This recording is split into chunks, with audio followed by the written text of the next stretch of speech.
નમસ્કાર, પૂજા વિદ્યાલયમાં આપનું સ્વાગત છે. આજે આપણે ધોરણ 6ની અંદર ઇંગ્લિશમાં પ્રોઝ એટલે ગદ્ય શીખવા જઈ રહ્યા છીએ. એની અંદર આપણે unit 1 in the land of Lilliput એટલે લીલીપુટની જમીન ઉપર. હવે આ એક સ્ટોરી છે લીલીપુટની, એના વિશે આપણે થોડી માહિતી લઈએ કે શું છે એ લીલીપુટનો ટાપુ ઉપર વહેતિયા લોકો અને મોટા લોકો વચ્ચે શું એની જે થઈ હતી ઘટના એ ગુલીવર નામના વ્યક્તિ સાથે એ આપણને અહીંયા જોવા મળે છે. તો પહેલાં જોઈએ આપણે યુનિટ 1ની અંદર the antelope was a large ship. Antelope એટલે એન્ટેલોપ નામનું એક જહાજ છે, મોટું વહાણ છે, એક મોટું વહાણ હતું. Once it was selling in the Pacific ocean, અને તે પેસિફિક મહાસાગરમાં જઈ રહ્યું હતું. દેર વેર 30 સેલર ઓન ઇટ. તેમાં 30 જણા શું કરી રહ્યા હતા એની અંદર, એટલે કે 30 જણા એની મુસાફરી કરી રહ્યા હતા. Beside the sailor there was a captain and doctor named Gulliver. હવે એની અંદર તેમાં 30 ખારવાઓ હતા. ખારવાઓ એટલે કે જે અંદર જે મુસાફરી કરતા હોય એને કહે છે. ઉપરાંત એક કપ્તાન અને ગુલીવર નામનો એક ડૉક્ટર પણ હતો. ઇન ધ બિગિનિંગ શરૂઆતમાં ધ સેલિંગ વોઝ સ્મૂથ. પહેલાં તો વાહન એકદમ ધીમે ધીમે ચાલી રહ્યું હતું. But then there arose in the sea, અને એ એરોઝ એટલે કે દરિયામાં તોફાન આવું જોરદાર, અને દરિયાની અંદર જોરદાર પવન ફૂંકાવા લાગ્યો. દેર વોઝ અ સ્ટ્રોંગ વાઇન્ડ. તે ખૂબ જ જોરદાર હતો. એન્ડ હેવી રેઇન, અને ખૂબ જ જોરદાર પવન ફૂંકાયો, અને હેવી રેઇન એટલે ભારે વરસાદ થયો. સેલિંગ બીકેમ ડિફિકલ્ટી, અને વાહનને ચાલવું મુશ્કેલ પડ્યું. The ship began to drift, અને આ જે વાહન હતું એ તણાવા લાગ્યું. ડ્રિફ્ટ એટલે તણાવા લાગ્યું. Then suddenly it hit against the rock, અને એની સામે અચાનક એક ખડક સાથે અથડાયું. એન્ડ બ્રોક ટુ પીસીસ, અને એના ટુકડા થઈ ગયા. Everyone on the ship started screaming and crying for the help. Screaming એટલે બૂમો પાડવી, ચીસો પાડવી, અને કેટલાય જણાએ બૂમો પાડી અને ચીસો પાડી મદદ માટે. They try to swim to the shore. કેટલાક જણા તો તરતા તરતા કિનારે પહોંચવા માટે પ્રયત્ન કર્યો. But only Gulliver reached the sea shore. ફક્ત આ ગુલીવર નામનો એક વ્યક્તિ હતો, એ જ એક દરિયા કિનારે પહોંચ્યો. It was the shore of the island. જે કિનારે પહોંચ્યો હતો એ કિનારાનો ટાપુ જે હતો એ આઇસલેન્ડ હતો. અને the name of the island was Lilliput. જે આઇસલેન્ડને ટાપુ જે છે એ ટાપુને આપણે લીલીપુટ નામનો એક ટાપુ કહેવાતો હતો. હવે શું ઘટના બની આગળ જોઈએ કે ગુલીવર વોકડ સમ ડિસ્ટન્સ. ગુલીવર હતો એ વ્યક્તિ એ થોડું ચાલી શક્યો, થાકી ગયો હતો એટલે થોડું ચાલ્યો. But he was very tired. ખૂબ જ થાકી ગયેલો હતો. He fell asleep on the grass. એ ઘાસ પડ્યો અને તરત જ સૂઈ ગયો. He woke up the next morning. બીજી સવારે જાગ્યો. And try to get up. અને ઉઠવા માટે પ્રયત્ન કર્યો. But the getting was not possible. પરંતુ એને તે શક્ય બન્યું નહીં. He hands and legs are ટ્રાયડ. એના હાથ અને પગ બંધાઈ ગયા હતા. Gulliver felt something walk on the body. Gulliver પોતાનું શરીર સહેજ આમ તેમ હલાવી શકતો હતો, કંઈક ચાલતું હતું એવું લાગતું. કહે છે ગુલીવર ફેલ્ટ એટલે અનુભવતો હતો. સમથિંગ કંઈક વોલ્કિંગ ઓન ધ બોડી ઉપર કોઈક ચાલતું હોય એવું અનુભવતો હતો. પણ it was the tiny man only 50 centimetre tall. હવે નાના જે વેતિયા લોકો કહે છે ફક્ત નાના માણસો હતા કે જે 15 સેન્ટીમીટર જેટલા નાના માણસો હતા. Soon there was a several man on his body. They were all very tiny. થોડી વાર એને શરીર પર જોયું તો બધા માણસો હતા અને માણસો ખૂબ જ નાના હતા. There was a lot of tiny peoples on the ground, અને મેદાન ઉપર ઘણા બધા નાના માણસો જોયા. There were lot of other tiny peoples on the ground. Some had bows and arrows in their hands. અને તેમના હાથમાં શું હતું? તીરકામઠા જોવા મળ્યા. એ જે નાના લોકો હતા એમના હાથમાં તીરકામઠા હતા.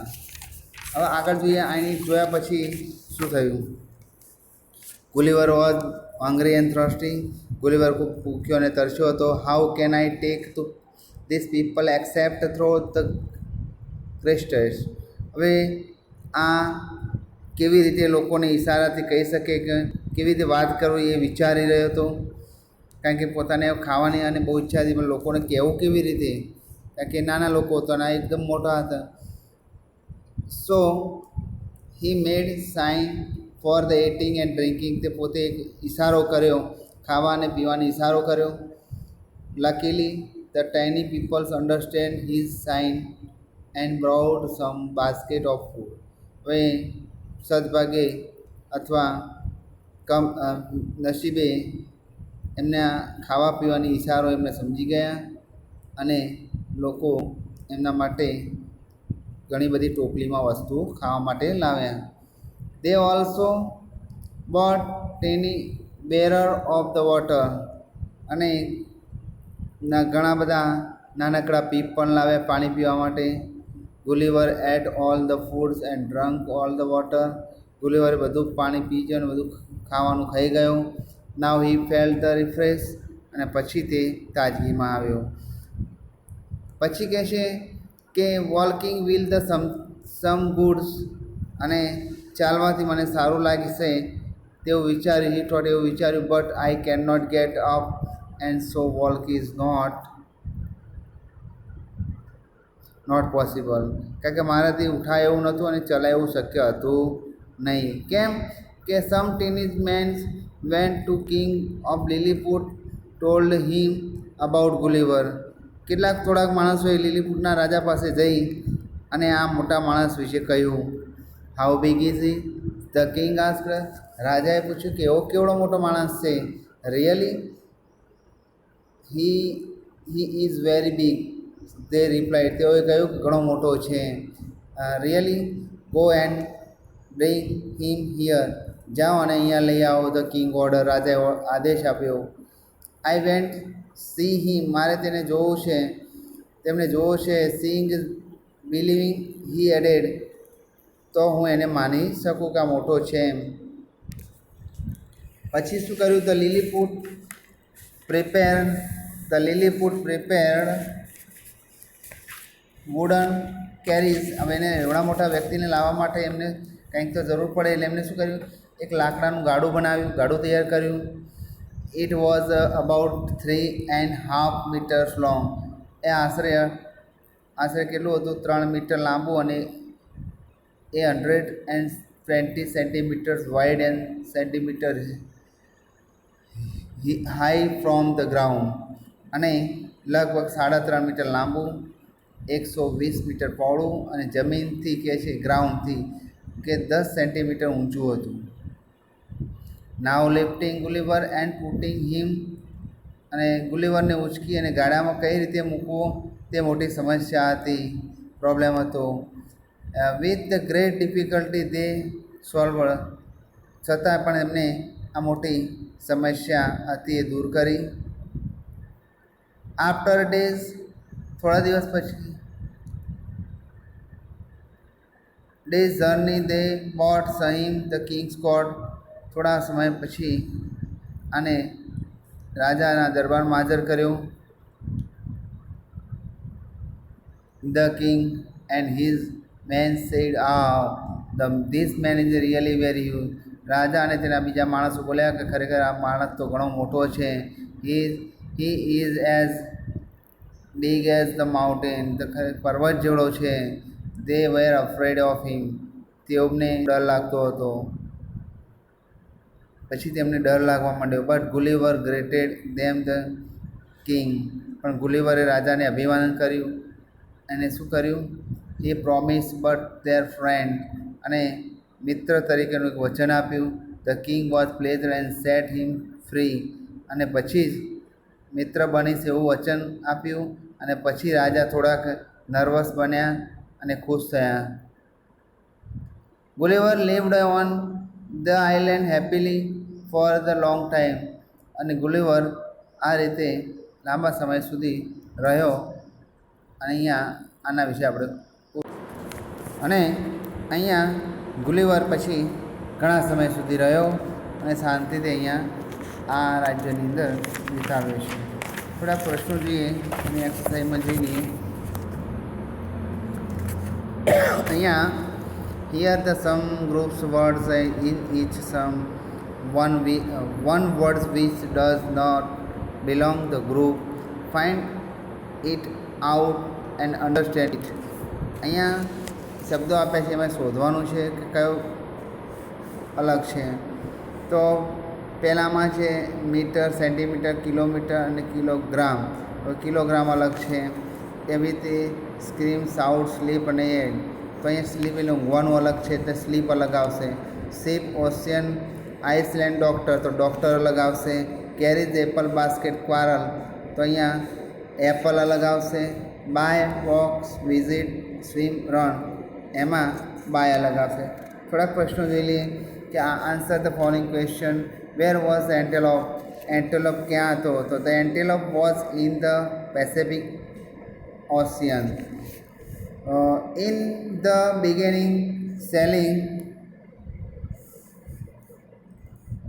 beginning the sailing was smooth.